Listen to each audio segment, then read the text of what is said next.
शहरामध्ये MNGL gas पाईपलाईनसाठी सुरू असलेल्या खोदाईचा मुद्दा महासभेमध्ये पुन्हा गाजलाय. खोदाईमुळे अपघातांचा धोका वाढला असल्याच्या तक्रारीनंतर एमएनजीएलचे अधिकारी संदीप श्रीवास्तव यांना सभेत बोलावण्यात आलं होतं.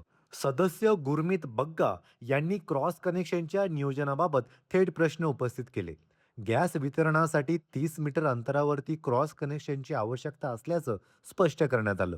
मात्र चौकांमध्येही क्रॉस कनेक्शन करण्याची माहिती एमएनजीएल कडून देण्यात आली. त्यामुळे रस्ते तयार झाल्यानंतर घराघरांमध्ये गॅस जोडणी देताना पुन्हा खोदाई होण्याची शक्यता आहे. आयुक्त मनीषा खत्री यांनीही एमएनजीएलच्या कामकाजावरती तीव्र नाराजी व्यक्त केली. त्यांच्या निवासस्थानासमोरून 2 वर्षापूर्वी पाईपलाईन टाकण्यात आली होती. मात्र अद्याप गॅस कनेक्शन मिळालेलं नसल्याचं त्यांनी सांगितलं. परवानगी देऊन देखील अपेक्षित कामं न झाल्याने महापालिका अडचणीत आल्याचं आयुक्तांनी सभेत स्पष्ट केलं. माझे घरासमोर आयुक्तांच्या समोर माननीय विभागीय आयुक्तांच्या घरांसमोर तिथे जे सगळे अधिकारी एसडीएम राहतात त्यांच्या घरासमोर एमएनजीएलची लाईन 2 वर्षापासून गेलेली आहे. आजपर्यंत कनेक्शन नाही. कनेक्शनसाठी कधी आले? आता ते म्हणताय परवा आले.